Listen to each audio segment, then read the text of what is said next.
Hello students, welcome to Magnet Brains Hindi. आशा करती हूँ आप सभी स्वस्थ होंगे, खुश होंगे, प्रसन्नतापूर्वक अपने कार्य को कर रहे होंगे। स्कूल जा रहे हैं ना? स्कूल का होमवर्क या जो भी क्लास वर्क है उसको भी समय पर पूरा कर रहे हैं। ऐसा तो नहीं कि आज का काम थोड़ा सा कल कर देंगे। नो, ऐसा नहीं करना है, ठीक है? सभी कार्य अपना समय पर करना है और साथ साथ मैग्नेट ब्रेन्स आपके फेवरेट चैनल पर वीडियोस भी देखना है। तभी तो बहुत अच्छे से आपको समझ में आएंगे, क्योंकि मैग्नेट ब्रेन्स आप जैसे होनहार स्टूडेंट्स के लिए तो है।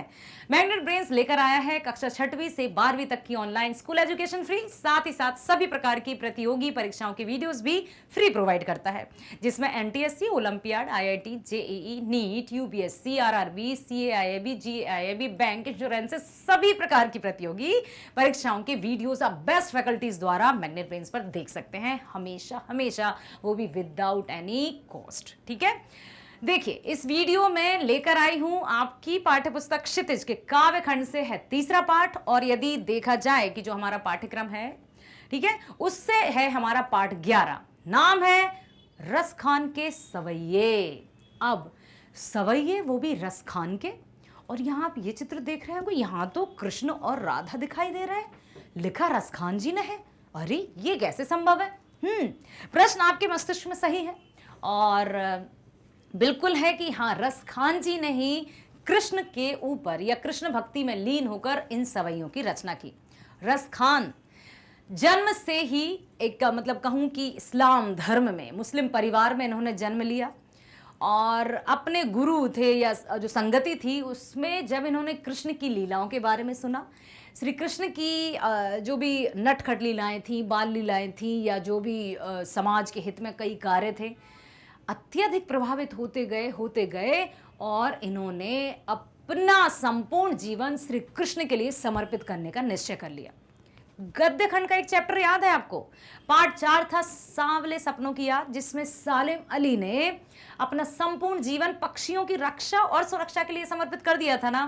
तो यहां पर कवि रस खान जी ने संपूर्ण जीवन कृष्ण की भक्ति में लीन कर दिया या समर्पित कर दिया। हमेशा वे कृष्ण भक्ति में लीन रहने लगे। इनका वास्तविक नाम था सैयद इब्राहिम, और उसके बाद उनका जन्म स्थान तो शायद दिल्ली या कहीं है, लेकिन वो बस गए जाकर ब्रजभूमि में। इतनी कहें कि वो हर एक स्थिति में, हर एक जन्म में, हर समय प्रभु के निकट रहना चाहते थे। उन्होंने अपने सवैये में यही बताया है कि वो हर एक जन्म में, सपने में, रात्रि में, दिवस में, जागते हुए, सोते हुए, उठते हुए, बैठते हुए बस श्री कृष्ण के निकट रहना चाहते हैं। आप देखेंगे उनके सवैये इस कदर कृष्ण की भक्ति में हैं, लगे हुए हैं या रमे हुए हैं, वो स्पष्ट रूप से दिखाई देता है। तो सवैये पढ़ने से पहले और व्याख्या जानने से पहले मिलते हैं, अर्थात चलते हैं रस खान जी के जीवन परिचय की ओर, जानते हैं कि किस तरह से उन्होंने अपना जीवन बिताया और उनके मन में कब श्री कृष्ण के प्रति भक्ति की भावना जागी, और भक्ति की भावना इतनी जागी कि वे स्वयं ब्रजभूमि में जाकर बस गए। अपने जन्म स्थान को छोड़कर, अपना घर बार, जाति, धर्म सब कुछ त्याग कर कृष्ण भूमि में जाकर बस गए और वहां पर जाकर अपनी रचनाओं के माध्यम से आज विश्व प्रसिद्ध हैं। संपूर्ण दुनिया रस खान जी को जानती है। किसको जानती है संपूर्ण दुनिया? क्या हर किसी को? नहीं ना। जो कहते हैं ना कि यदि हमें सूरज की तरह चमकना है तो उसकी तरह जलना भी होगा। कई बाधाएं आती हैं, कई कष्ट आते हैं, लेकिन उनको पार करते हुए हमें अपने कर्मों से, मतलब कर्मों पर अडिग रहना है। ये नहीं कि कर्म से विमुख हो गए, चलो चलो हमें नहीं जाना है। आइए चलते हैं रस खान जी के जीवन परिचय की ओर। रस खान जी, यूं तो आपने पहले भी रस खान जी का नाम सुना होगा। हम नमन करते हैं हिंदी के सभी कवियों को, रचनाकारों को, साहित्यकारों को, जिन्होंने अपनी लेखनी की सहायता से अपने शब्दों की माला पिरोकर हिंदी साहित्य का परचम न केवल भारत में बल्कि संपूर्ण विश्व में फैलाया। रस खान जी का जन्म सन 1548 में हुआ, ठीक है, माना जाता है, और उनका मूल नाम था सैयद इब्राहिम। स्पष्ट रूप से दिखाई दे रहा है ना, मुस्लिम परिवार के थे, इस्लाम धर्म के थे, और वे दिल्ली के आसपास के रहने वाले थे। दिल्ली के आसपास उनका जन्म हुआ माना जाता है। कृष्ण भक्ति ने उन्हें ऐसा मुग्ध कर दिया, मुग्ध मतलब समझते हैं, पूरी तरह से समर्पित, डिवोटी हो गए वे, कि गोस्वामी विट्ठलनाथ से दीक्षा ली और ब्रजभूमि में जाकर बस गए कि मैं तो अब बस यहीं रहूंगा। यही उनका निश्चय था और उन्होंने ऐसा किया। सन 1628 के लगभग उनकी मृत्यु हो गई। यहां ध्यान दीजिए, 1548 के लगभग उनका जन्म हुआ और 1628 के लगभग मृत्यु। सुजान रसखान, देखिए यहां पर आपको मैं बता दूं कि लिखा है सुजान रसखान, और एक और कौन सी रचना है, सुजान रसखान प्रेम वाटिका उनकी उपलब्ध कृतियां हैं। सुजान का अर्थ समझते हैं, बुद्धिमान चतुर। रसखान जी के नाम के आगे रचनाकारों ने, अन्य जो विद्वान थे, शिक्षाविद थे, साहित्यकार थे, उन्होंने सुजान जोड़ा, और सुजान का अर्थ होता है बहुबुद्धि, मतलब सद्बुद्धि वाला। ठीक है, रसखान रचनावली के नाम से उनकी रचनाओं का संग्रह मिलता है। प्रमुख कृष्ण भक्ति कवि रसखान की अनुरक्ति न केवल कृष्ण के प्रति प्रकट हुई है। अब सुनिए, यहां पर एक और बहुत अचरज वाली बात है कि ना केवल वे कृष्ण के प्रति ही पूर्ण रूप से समर्पित रहे, बल्कि कृष्ण से जुड़ी हर एक वस्तु के प्रति पूर्ण रूप से वे समर्पित रहे। उनकी जन्मभूमि, उनकी चाहे वो लकड़ी ही क्यों ना हो, कंबल ही क्यों ना हो, बांसुरी ही क्यों ना हो, उनका वन भूमि, यमुना नदी का जो तट है, हर एक के प्रति उनका समर्पण भाव दिखता है। तो यही लिखा है कि ना केवल वह कृष्ण के प्रति प्रकट हुई उनकी भक्ति, बल्कि कृष्ण भूमि के प्रति भी उनका अनन्य अनुराग व्यक्त हुआ है, जिसमें काव्य में कृष्ण की रूप माधुरी, ब्रज महिमा, राधा कृष्ण की प्रेम लीला का मनोहर वर्णन मिलता है, और यही उन्होंने किया है। साथ ही साथ वे अपनी प्रेम की तन्मयता वे बताना चाहते हैं, वे प्रभु से प्रार्थना करना चाहते हैं कि हे प्रभु, मुझे हर स्थिति में आपके निकट रहना है। मैं आपसे ये नहीं चाहता कि मुझे सुख समृद्धि दीजिए, मुझे बस अपने निकट रख लीजिए प्रभु, मुझे आपकी कृपा का पात्र बना लीजिए, मुझे अपने चरणों की रज में शामिल कर लीजिए। रज मतलब समझते हैं, धूल। ठीक है, फिर लिखा है भाव विह्वलता और आसक्ति के उल्लास के लिए जितने प्रसिद्ध हैं, उतने ही अपनी भाषा की मार्मिकता, शब्द चयन तथा व्यंजक शैली के लिए भी रसखान जी बहुत प्रसिद्ध हैं। उनकी भाषा भी देखना आप, रसखान के सवैये विश्व प्रसिद्ध हैं। इतना अच्छा लगता है कि बस सुनते जाओ, और अब कोशिश करेंगे हम गाकर पढ़ने का। ठीक है, इसी तरह से उनके यहाँ ब्रज भाषा का अत्यंत सरस और मनोरम प्रयोग मिलता है, जिसमें जरा भी शब्द आडंबर नहीं है। उनके सवैये हमेशा ब्रज भाषा, क्योंकि कृष्ण से संबंधित जो भी रचनाएं होती हैं उनमें ब्रज भाषा तो होगी, क्योंकि कृष्ण कहाँ के हैं, वृंदावन के। तो यहाँ पर रसखान जी की जो रचना है सवैये, उसमें ब्रज भूमि का बहुत अच्छे से बखान किया है। साथ ही साथ ये भी लिखा है कि उनके शब्दों में जरा सा भी आडंबर नहीं है, कोई दिखावटीपन नहीं है। ठीक है, अब जो भी यहाँ पर आप देखिए, जिस तरह से मीराबाई, याद है ना मीराबाई, पायो जी मैंने राम रतन धन पायो, वस्तु अमोलक दी मेरे सतगुरु, हरस जस गायो, खर्चे नहीं कोई चोर न लेवे, दिन दिन बढ़त सवायो। उसी प्रकार से कवि रसखान भी हमेशा श्री कृष्ण भक्ति में डूबे रहते हैं, श्री कृष्ण भक्ति में लीन रहते हैं, और हमेशा अपने मन को परमात्मा कृष्ण से ही लगाए रखते हैं। आप देखिए कि रसखान द्वारा रचित सवैयों में कृष्ण और उनकी लीला भूमि वृंदावन की प्रत्येक वस्तु के प्रति लगाव प्रकट हुआ है। अर्थात उनकी ये जो रचना है उसमें आप देखेंगे कि हर एक शब्द में कृष्ण और कृष्ण से संबंधित, चाहे उनकी जन्मभूमि हो, कर्मभूमि हो, वन, बाग, तालाब, गैया, गाय, मुरली, कंबल, लाठी, कुछ भी हो, सबके प्रति वो पूर्ण रूप से समर्पित हैं और पूरी तरह से लीन है। कवि श्री कृष्ण के काले कंबल पर तीनों लोकों का सुख त्यागने को तैयार हैं कि जब श्री कृष्ण वन में गाय चराने जाते हैं तो उनके हाथ में एक लाठी या लकड़ी रहेगी और कंधे पे एक कंबल, क्योंकि ग्वाले थे।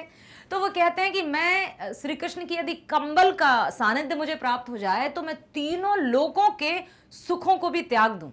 यदि मुझसे कोई कहे ना कि यह है कृष्ण की कंबल और यह है तीनों लोगों के सुख, ऐशो आराम, तो मुझे वो सुख नहीं चाहिए, मुझे कृष्ण की कंबल चाहिए। तीसरे सवैये में कृष्ण के रूप सौंदर्य पर मुग्ध गोपियां स्वयं कृष्ण रूप धारण करना चाहती हैं। तीसरे सवैये में क्या बताना चाहती है वे, मतलब रसखान क्या बताना चाहते हैं कि गोपियां किस तरह से मुग्ध हैं उनके रूप सौंदर्य पर। और चौथे सवैये में कृष्ण की बांसुरी की धुन की मादकता तथा गोपियों की विवशता का सजीव चित्रण हुआ है। ठीक है, समझ में आया? ओके, चलिए अब पढ़ेंगे हम सवैये। और सवैये को पढ़ने के लिए हम थोड़ा सा प्रयास करेंगे कि कुछ धुन हो, कुछ ताल हो, कुछ राग हो, कुछ सुर हो, ताकि कर्णप्रिय भी लगे और पढ़ने में आनंद भी आए और आपको बहुत अच्छे से याद भी हो जाएंगे। मैं एक बार पढ़ूंगी, फिर 2 बार पढ़ूंगी, और 2 बार जब पढ़ूंगी, दूसरी बार जब पढ़ूंगी, तो मैं ये आशा करूंगी कि आप भी मेरे साथ गुनगुनाने का प्रयास करें। और उसके बाद, ठीक है, जब ये पूरा चैप्टर हमारा हो जाएगा तो आप उसको पुनः अच्छे से देखिएगा, सुनिएगा, समझिएगा, और आप देखेंगे, अपने आप में परिवर्तन देखेंगे कि अरे वाह, मुझे तो पहला सवैया याद हो गया। कैसे? ऐसे। चलिए चलते हैं। मानुष हो तो वही रस खान, बसो ब्रज गोकुल गाँव के ग्वारन। जो पशु हो तो कहाँ बस, मेरो चरो नित नंद की धेनु मझारन।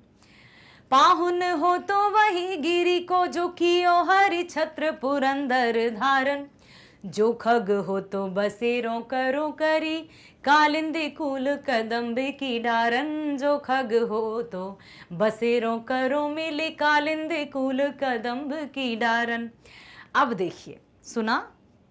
ओके, सिर्फ सुना, समझ नहीं आया? एक और बार पढ़ूं?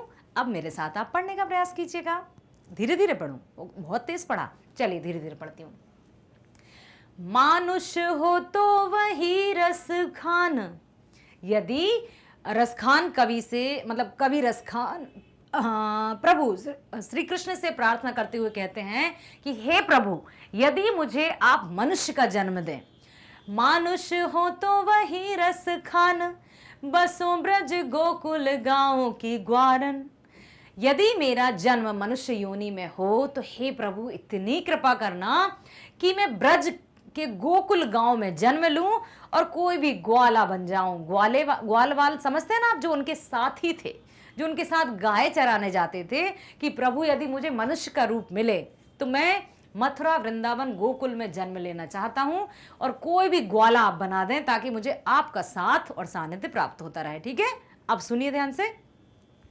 मानुष हो तो वही रस खान, बसों ब्रज गोकुल गाँव की ग्वारन। मनुष्य हो तो रसखान जी कहना चाहते हैं कि यदि मुझे मनुष्य का जन्म मिले तो मैं गोकुल के गांव का कोई भी ग्वाला बनना चाहता हूं।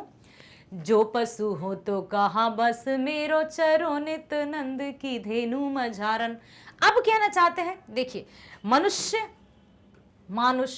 ठीक है, कहाँ जन्म लें? मैं गोकुल में, और क्या बनना चाहता हूं? या ग्वारन लिखा है, तो ग्वारन के माध्यम से ग्वाला समझते हैं बेटा आप?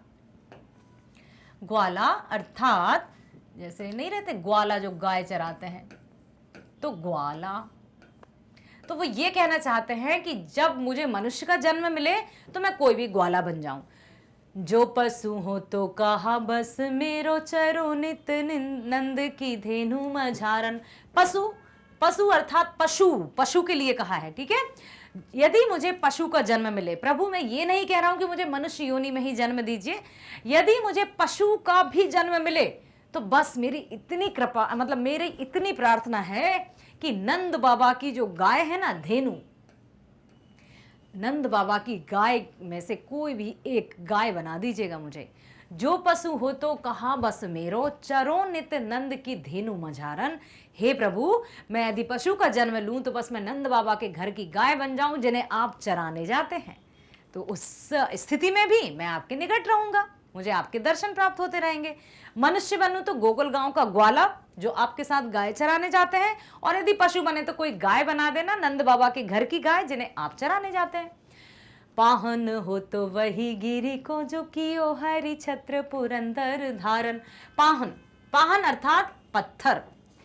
अब ये भी कहना चाहते हैं कि ठीक है, मनुष्य यदि मनुष्य नहीं बना और पशु भी नहीं बना और कोई पत्थर ही बन गया, तब भी मुझे स्वीकार है प्रभु, जो भी आप करेंगे वो मुझे स्वीकार है। बस प्रार्थना मेरी इतनी है कि पाहन हो तो वही गिरी को, जो कियो हरि छत्र पुरंदर धारन।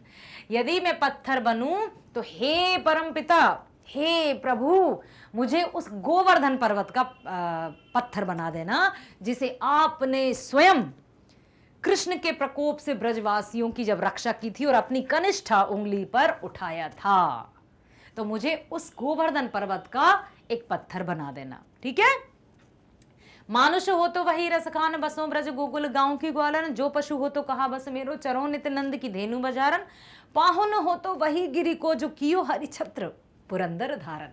जो आपने उठाया था उस गोवर्धन पर्वत का पत्थर बना देना। जो खग हो तो बसेरों करो मिली, कालिंदी कूल कदम की डारन। यदि खग, खग अर्थात होता है पक्षी, और यदि पक्षी का जन्म मिले तो मैं बस यमुना किनारे जो कदम्ब का पेड़ है ना, जिस पर बैठकर आप बांसुरी बजाते हैं, पक्षी बनूं तो उस पेड़ पर बैठने वाला कोई भी पक्षी बना देना। इतनी विनती मैं आपसे करता हूं। समझ आया कि वो हर एक स्थिति में परम पिता जो श्री कृष्ण है उनके पास ही रहना चाहते हैं, उनकी कृपा पाना चाहते हैं, उनके निकट रहना चाहते हैं, यही प्रार्थना करते हैं। ठीक है, चलें आगे बढ़ते हैं व्याख्या। कृष्ण की लीला भूमि ब्रज के प्रति अपना लगाव प्रकट करते हुए कवि कहते हैं कि अगले जन्म में यदि मैं मनुष्य बनूं तो गोकुल गांव के ग्वाल वालों के बीच ही निवास करूं। यदि मैं पशु बनूं तो इसमें मेरा कोई जोर वश नहीं है, फिर भी मैं नंद बाबा की गायों के बीच चरना चाहता हूं, क्योंकि उन्हें आप चराने जाएंगे। यदि मैं पत्थर बनूं तो उसी गोवर्धन पर्वत का पत्थर बनना चाहता हूं जिसे आपने उंगली पर उठाकर इंद्र के प्रकोप से बचाया था। यदि मैं पक्षी बन जाऊं तो मुझे कदम के पेड़ पर आश्रय मतलब दीजिएगा प्रभु, जो यमुना के तट पर है और जिस पर बैठकर आप स्वयं बांसुरी बजाते हैं। ठीक है, अब चलते हैं हम दूसरे पर। पहला समझ आया, मानुष हो तो वही रस खान, बसों ब्रज गोकुल गांव की ग्वारन, जो पशु हो तो कहा बस मेरो, चरु नत नंद की धेनु मजारन, जो पशु हो तो कहा बस मेरो। ठीक है, हो गया ना। पावन हो तो वही गिरी को, जो कियो हरि छत्र पुरंदर धारन, जो खग हो तो बसेरो करो करिन, कालिंद कूल कदम की डारन। मनुष्य बनूं तो ग्वाला बना दीजिएगा, पशु बनूं तो नंद बाबा के घर की गाय बना दीजिएगा, पत्थर बनूं तो गोवर्धन पर्वत का पत्थर बना दीजिएगा, और यदि पक्षी का मुझे जन्म मिले तो यमुना किनारे जो कदम का पेड़ है जिस पर आप बैठकर बांसुरी बजाते हैं वहां वो पक्षी मुझे बना दीजिएगा। अब है नेक्स्ट सवैया नंबर दूसरा। या लकुटी अरु कामरिया पर राजते हूं पुर को तजी डारो। क्या कहना चाहते हैं? कौन? रसखान जी श्री कृष्ण से। या लकुटी अरु कामरिया पर राजते हूं पुर को तजी डारो, आठहु सिद्धि नवो निधि के सुख नंद की गाय चराए बिसारो। आठहु सिद्धि नवो निधि के सुख नंद की गाय चराए बिसारो। रस खान कबोइन आखन सो, रस खान कबोइन आखन सो, ब्रज के बन बाग तड़ाग नेहारो। कोट के ये कल धोत के धाम, कोट के ये कल धोत के धाम, करील के कुंजन ऊपर वारो। समझ में आया? नहीं आया? ओके, मैं बताती हूँ। इस सवैये के माध्यम से प्रथम समझ में आया ना कि मनुष्य का जन्म लूं या पशु का जन्म लूं, या मुझे पत्थर बनाए या मुझे पशु बनाए या पक्षी बनाए, हर स्थिति में मैं आपके निकट रहना चाहता हूं, आपके दर्शन करना चाहता हूं, प्रभु इतनी कृपा कीजिएगा। प्रथम। द्वितीय है, या लकुटी अरु कामरिया पर राज तिहू पुर को तजी डारो। या लकुटी, लकुटी और कामरिया। लकुटी अर्थात लकड़ी, कामरिया अर्थात कंबल। जब श्री कृष्ण ग्वाले का रूप धारण करके या जब वन में गाय चराने जाते हैं तो उनके हाथ में एक लकड़ी है और कंधे पर एक कंबल। तो वो यही कहना चाहते हैं कि या लकुटी अरु कामरिया पर राज तिहूपुर को तजी डारो। आपकी लकड़ी और कंबल के लिए तो मैं तीनों लोकों के राजपाट सुख चैन तक को त्याग सकता हूं। मुझे कोई मोह नहीं है राजपाट या लोभ धन में। हे प्रभु, मुझे आपकी लकड़ी और कंबल यदि प्राप्त हो जाए, उसके दर्शन हो जाए, तो मैं तीनों लोकों के राज को भी त्याग सकता हूं। नेक्स्ट है, आठव सिद्धि नवोनिधि के सुख नंद की गाय चराए विचारो। अब सुनिए, यहां पर ये और भी बड़ी बात कही उन्होंने। आठव सिद्धि नवनिधि, 8 सिद्धि और 9 निधियां होती हैं। कभी सुना है आपने?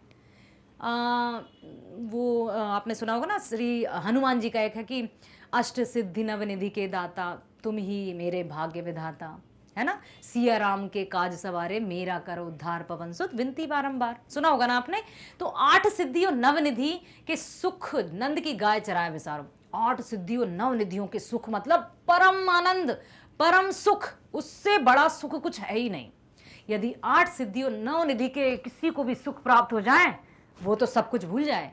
लेकिन यहां पर वो कहना चाहते हैं कि मुझे नंद बाबा की गाय चराने को मिल जाए ना, तो मैं 8 सिद्धि और 9 निधियों के सुख को भी भूलने के लिए तैयार हूं। और नंद बाबा की गाय अर्थात कृष्ण के पास, क्योंकि नंद बाबा कृष्ण के पिता। जिस तरह से नंद बाबा की गायों को चराने श्री कृष्ण जाते हैं, तो वह यही कहना चाहते हैं कि यदि मुझे नंद बाबा की गाय चराने का सौभाग्य प्राप्त हो जाए तो मैं 8 सिद्धि नवोनिधि के सुख नंद की गाय चराए बिसारो। मैं सब सुखों को भूल सकता हूं नंद बाबा की गाय चराने के लिए, क्योंकि उन गायों को चराने तो आप स्वयं जाते हैं, इससे मुझे आपका साथ प्राप्त होगा। नेक्स्ट है पंक्ति, क्या है? रस खान कबोइन आखन सो ब्रज के बन बाग तड़ाग निहारो। हे परमपिता, मैं हर एक स्थिति में, हर हाल में, सोते जागते हर समय आपकी कृपा पाना चाहता हूं, आपका सानिध्य पाना चाहता हूं। और मैं अपनी आंखों से, जब भी मेरी आंखें खुलें तो मैं ब्रज के वन, बाग और तालाब को ही निहारना चाहता हूं। क्यों? क्योंकि वृंदावन में आप रहते हैं, वृंदावन में श्री कृष्ण रहते हैं। तो जब भी मेरी आंखें खुलें, बस मेरे नजरों के सामने वृंदावन के वन, बाग और तालाब ही नजर आए, ताकि मैं हर समय आपके दर्शन पा सकूं, क्योंकि आप तो हर समय वहीं विचरण करते हैं। ठीक है, अंतिम पंक्ति है इसकी, कोट के ये कल धोत के धाम करील के कुंजन ऊपर वारो। अब कहते हैं कि कौटिक कल धौत के धाम, बाग और तड़ाग तो समझ गए ना। कौटिक ये कल स्वर्ण महलों को भी मैं त्याग सकता हूं, कटीली झाड़ियों में भी मैं जा सकता हूं, क्योंकि जब वन में जाएंगे, गायों को चराने जाएंगे, तो ऐसा तो है नहीं कि वहां मखमली रास्ते हों, वहां पर तो कटीली झाड़ियां भी होंगी। तो मैं उन कटीली झाड़ियों में रहना पसंद करता हूं। मैं कटीली झाड़ियों में अर्थात आपके साथ रहने के लिए तो स्वर्ण महलों को भी त्याग दूंगा। कौटिक ये कल धौत के धाम करील के कुंजन ऊपर वारो। मैं उन कटीली झाड़ियों पर स्वर्ण महल को भी वारता हूं, अर्थात न्यौछावर करता हूं। मुझे ये कुछ नहीं चाहिए प्रभु, सिर्फ और सिर्फ आपका आशीर्वाद, आपका सानिध्य, आपका साथ, आपकी कृपा चाहिए। रस खान जी के मन में श्री कृष्ण के प्रति इतना प्रेम, इतनी निष्ठा और इतनी भक्ति थी कि उन्होंने जो अपने मन की बातों को ये इन पंक्तियों के माध्यम से कहा है। समझ में आया? पुनः पढ़ूं, या लकुटी और कामरिया पर राज तहूं जिसको तज डारो। ठीक है, एक लकड़ी और कंबल के लिए तीनों लोगों के राज को त्यागना चाहता हूं मैं। 8 सिद्धि नवोनिधि के सुख नंद की गाय चराए बिसारो। यदि नंद बाबा की गाय चराने का मुझे अवसर मिल जाए तो मैं 8 सिद्धि नवनिधियों के सुखों को भी भूल सकता हूं। रस खान कबो इन आंखों सो ब्रज के वन बाग तड़ागो पार, अर्थात मैं अपनी आंखों से ब्रज के वन और बाग और तालाब को ही निहारना चाहता हूं। और करील के कुंजन ऊपर वारो, किसके लिए? कौटिक ये कल धौत के दाम, मैं स्वर्ण महलों को भी करील के कुंजन, कटीली झाड़ियों पर न्यौछावर कर रहा हूं। कृष्ण से जुड़ी वस्तुओं के प्रति अपना प्रेम प्रकट करते हुए कवि कहते हैं कि जिस लाठी और कंबल को लेकर कृष्ण गाय चराने जाते हैं, उसके बदले वे तीनों सुखों का सुख त्यागने को तैयार हैं। और कहते हैं कि नंद की गायों को चराने के लिए के 8 सिद्धियों नवनिधियों का सुख भी भूल जाऊंगा।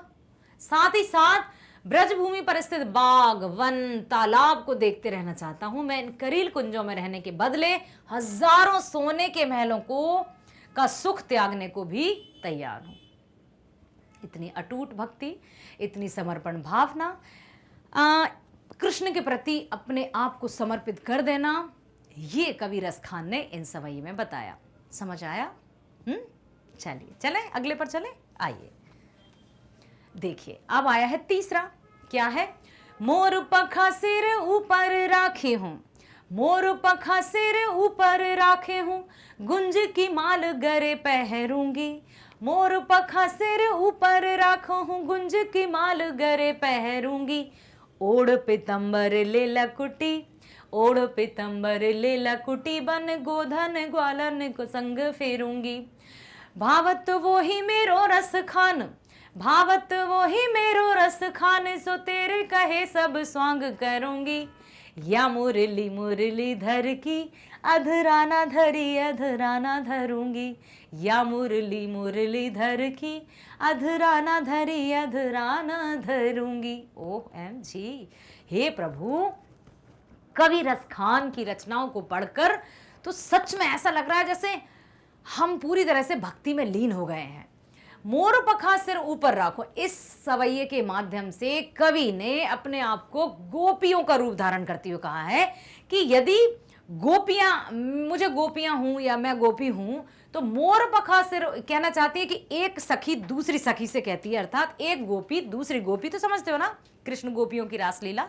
तो एक गोपी दूसरी सखी से क्या कहती है कि मोर पखा सिर ऊपर राखो गुंज की माल गरे पहरूंगी। मैं श्री कृष्ण की भांति, मोर मुकुट कौन लगाते हैं? श्री कृष्ण। और वनमाला कौन पहनते हैं? श्री कृष्ण। तो एक सखी दूसरी सखी से, अर्थात एक गोपी दूसरी गोपी से कहती है कि मैं भी श्री कृष्ण के जैसा रूप धारण करना चाहती हूँ, इसके लिए मैं अपने माथे पर मोर के पंख का मुकुट पहनना चाहती हूँ और गले में फूलों की माला। ओढ़ पीताम्बर ले लकुटी बन गोधन ग्वारन संग फिरूंगी। और फिर पीताम्बर ओढ़ के हाथ में लकड़ी लेकर और गायों को चराने वन में जाऊंगी। भावत वो ही मेरो रस खान, सो तेरे कहें सब स्वांग करूंगी। रसखान जी आगे कहते हैं कि जो जो भी क्रियाएं, जो जो भी लीलाएं श्री कृष्ण करते हैं वो मैं सब करूंगी, क्योंकि मैं कृष्ण का रूप धारण करना चाहती हूं। मैं कृष्ण से अपने आप को अलग ही नहीं मानती हूं। एक गोपी दूसरी गोपी से कहती है। तो इन पंक्तियों के माध्यम से रसखान जी यही कह रहे हैं कि जो भी क्रियाएं, जो भी लीलाएं, जो भी रास लीला, जो भी कार्य कृष्ण करते हैं वो सब कुछ मैं करना चाहती हूं, क्योंकि मैं अपने आप को श्री कृष्ण से अलग नहीं मानती हूं। ठीक है। या मुरली मुरलीधर की अधरा न धरी अधरा न धरूंगी। यस, इस पंक्ति में उन्होंने मुरली, जो कृष्ण की मुरली है ना, उसके प्रति थोड़ी सी अपनी ईर्ष्या व्यक्त की है। क्यों? मुरली से गोपियां ईर्ष्या क्यों करती हैं? जजमेंट थोड़ा सा गैस कीजिए। क्योंकि गोपियां श्री कृष्ण को अटूट प्रेम करती हैं, बहुत अधिक प्रेम करती हैं। उनके तन मन, जो सोते जागते उठते बैठते दिन रात हमेशा वो कृष्ण कृष्ण कृष्ण का जाप करती रहती हैं। और जब वे देखते हैं कि कृष्ण हमेशा मुरली को अपने अधरों, अधर मतलब समझते हैं ना, होठ, हमेशा अपने होठों पर लगाकर उसको बजाते रहते, तो उन्हें उनसे जलन होती है कि ये मुरली तो हमारी शत्रु है। कृष्ण कितने अच्छे से उसको अपने हाथ में रखे रहते हैं या अपने होठों पर लगाए रहते हैं। तो वो यही कहना चाहते हैं कि या मुरली मुरलीधर की अधरा न धरी अधरा न धरूंगी। अधरों पर रखकर जिस तरह से श्री कृष्ण मुरली बजाते हैं, उस मुरली को यहां पर मैं बताऊंगी कि किस तरह से अलंकारों का प्रयोग हुआ है। ठीक है, तो ध्यान से आप देखिए पहले कि या मुरली मुरलीधर की अधरा न धरी अधरा न धरूंगी। ठीक है, तो यहां पर एक बार पुनः पढ़ूं, समझ में आया? अब जब मैंने एक्सप्लेन कर दिया है ना, तो अब पंक्तियां हम पढ़ेंगे तो आपको समझ में आएगी। सुनिए ध्यान से।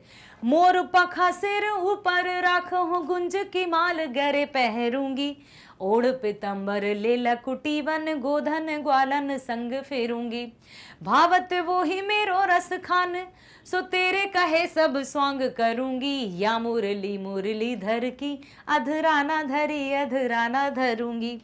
देखिए, कृष्ण के सौंदर्य पर मुग्ध एक गोपी दूसरी गोपी से कहती है, अर्थात एक सखी दूसरी सखी से क्या कहती है कि हे सखी, मैं कृष्ण की तरह अपने सिर पर मयूर, मयूर समझते हैं ना, मोर, मोर के पंखों का मुकुट तथा गले में गुंज की माला पहनूंगी। मैं पीले वस्त्र धारण कर श्री कृष्ण की तरह गायों के पीछे लाठी लेकर वन वन फिरूंगी। मेरे कृष्ण को जो भी अच्छा लगता है मैं उनके कहने पर सब कुछ करने को तैयार हूं। पर हे सखी, कृष्ण की उस मुरली को मैं अपने होठों पर कभी भी नहीं रखूंगी, क्योंकि उस मुरली ने ही श्री कृष्ण को हमसे दूर रखा है। श्री कृष्ण की उस मुरली को गोपियां सौत के समान मानती हैं, मतलब समझ रहे हैं आप, दुश्मन एकदम दिल से, कि मुझे मुरली से तो बहुत ईर्ष्या है। चलते हैं नेक्स्ट। कानन दे अंगूरी रही वो जब ही मुरली धुन मंद बजे है। कानन दे अंगूरी रही वो जब ही मुरली धुन मंद बजे है। मोहनी ताननी सोरस खान अष्टा चढ़ी गोधन गह तो गह। तेरी काहो सिगरे ब्रज लोगनी, तेरी कहो सिगरे ब्रज लोगनी, काल कोहु कितनो समझे है। माई रिवा मुख की मुस्कान, माई रिवा मुख की मुस्कान, संभारी ना जय है ना जय है ना जय है। ओहो, कितना अच्छा लिखा है उन्होंने कि काननी दे अंगुरी रही वो जब ही मुरली धुन मंद बजे। जब श्री कृष्ण अपनी तान छेड़ देते हैं और मुरली बजाते हैं तो संपूर्ण सृष्टि उनके मोह पाश में बंध जाती है। ना केवल मनुष्य, ना केवल गोपी या ग्वाले, बल्कि संपूर्ण प्राणी, चाहे वो पशु हो, पक्षी हो या कोई भी जीव जंतु हो, हर एक उनकी मुरली की तरफ खिंचा चला जाता है, खिंचा चला जाता है।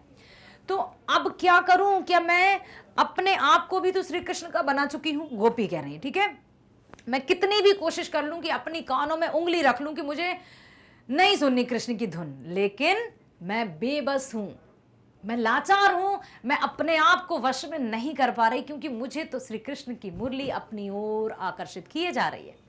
मोहनी तानन में रस खान अटा चढ़ी गोधन गह तो गह। हर एक व्यक्ति जब जब श्री कृष्ण की मुरली की धुन सुनते हैं तो वो क्या करते हैं? अटा मतलब, देखिए बेटा, अटा का अर्थ है बिल्डिंग। जैसे बड़ी बड़ी बिल्डिंग पर चढ़कर एक भी ऐसी स्थान या जगह नहीं छोड़ना चाहते जहां से श्री कृष्ण के दर्शन ना हो, अर्थात मुरली की मधुर तान और धुन सुनकर हर एक प्राणी जगत उनकी तरफ आकर्षित होता है। तेरी कहो से गिरे ब्रज लोगन कालू को हो कितनो समझे। कोई कितना भी मुझे क्यों ना समझा ले, लेकिन मैं तो श्री कृष्ण की मुरली को सुनकर रहूंगी। आपने यदि टीवी में देखा होगा, जैसे सीरियल्स आते हैं ना, तो वहां देखा होगा कि, देखा है ना, लिटिल कृष्णा आया होगा, तो जब जब गोपियां, तो गोपियों की सासू माँ का बड़ा खतरनाक रोल रहता था कि अच्छा कृष्ण के पास जाएगी, कृष्ण की मुरली सुनेगी, यहाँ रोटी बना, ये कर, खाना बना। लेकिन वो जैसे ही देखा कि सासू माँ सो गई, चुपके से चली जाती थी कृष्ण की मुरली सुनने। तो यहाँ पर मोहनी तानन में रस खान अटा चढ़ी गोधन गह दो, इतनी मोहनी उनकी मुरली की मुस्कान है कि अपने आप को रोक ही नहीं सकते। तेरी कहो सिगरे ब्रज लोगनी काली कहो, कितना समझाएगा, कोई कितना समझाएगा कि मत करो, काम पर ध्यान दो, अरे वो तो छलिया है, वो तो गोपाल है, वो तो मनमोहन है, हर एक को मुरली की तान में अपने वश में कर लेता है, लेकिन तुम तो अपना काम करो। कई ताने देती हैं सासू माँ कमर पर हाथ रख रख कर, लेकिन मजाल कि गोपियां श्री कृष्ण की मुरली ना सुने धुन को, ठीक है। मायरी वाह मुख की मुस्कान संवारी न जह न जह न जह, अर्थात श्री कृष्ण की मधुर मुस्कान को देखकर गोपियां सब कुछ भूल जाती हैं। उनकी मधुर मुस्कान में मोहित होकर वे ये सोचती है कि हे कृष्ण, हम तुम्हारे निकट हमेशा रहना चाहती हैं। कौन? गोपियां। किसने लिखा? रस खान जी ने यही कहा है इस पंक्ति के माध्यम से या फिर अंतिम सवैये में। अब पढ़ते हैं व्याख्या। श्री कृष्ण की मुरली की ध्वनि तथा उसकी मुस्कान पर मोहित एक गोपी कहती है कि जब श्री कृष्ण मधुर स्वर में मुरली बजाएंगे तब मैं अपने कानों में उंगली डाल लूंगी। पता है क्यों? ताकि मैं उनकी मुरली की तरफ खिंची ना चली जाऊं। तो जब भी कृष्ण मुरली बजाएंगे मैं अपनी उंगली से कान बंद कर लूंगी, ताकि मैं उसे ना सुन सकूं। ऊंची ऊंची अट्टालिकाओं पर चढ़कर कृष्ण गोधन गाते हैं तो गाते रहें, मैं उनसे बेअसर रहूंगी, मुझे कोई प्रभाव नहीं होगा, मैं बिल्कुल उससे बेअसर रहूंगी। चाहे जो कृष्ण है वो मुरली बजाए या गोधन गाए, गायों को चराने वाला जो गीत होता है, ठीक है। मैं ब्रज के लोगों से चिल्ला चिल्ला कर कहूंगी कि कल को मुझे कोई कितना भी समझाए पर श्री कृष्ण की मुस्कान पर मैं अपने वश में नहीं रहूंगी।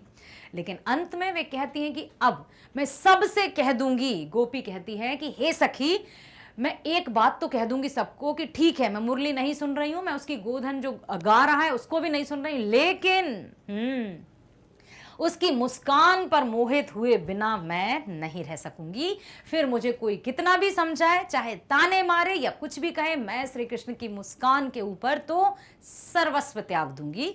हमेशा मैं श्री कृष्ण के निकट रहकर उसकी मुस्कान को देखना चाहती हूँ। कहना यही कहती है कि मुझे कोई कितना भी समझाए पर श्री कृष्ण की एक मुस्कान पर मैं अपने वश में नहीं रह पाऊंगी।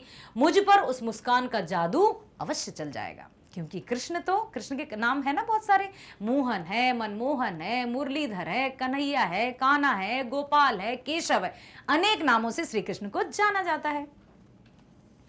आशा करती हूँ आपने रस खान जी द्वारा लिखित सवैये को बहुत अच्छे से सुना है, और ये भी आशा करती हूँ कि आपने उनको जो स्वर मैंने वाचन कोशिश की ना, उनको उसी तरह से पढ़ने का प्रयास करेंगे। जो भी कोई डाउट आपको जैसे पढ़ते समय या वीडियो देखते समय आएंगे तो कमेंट बॉक्स में लिखिएगा, मैं उसका उत्तर ज़रूर दूंगी।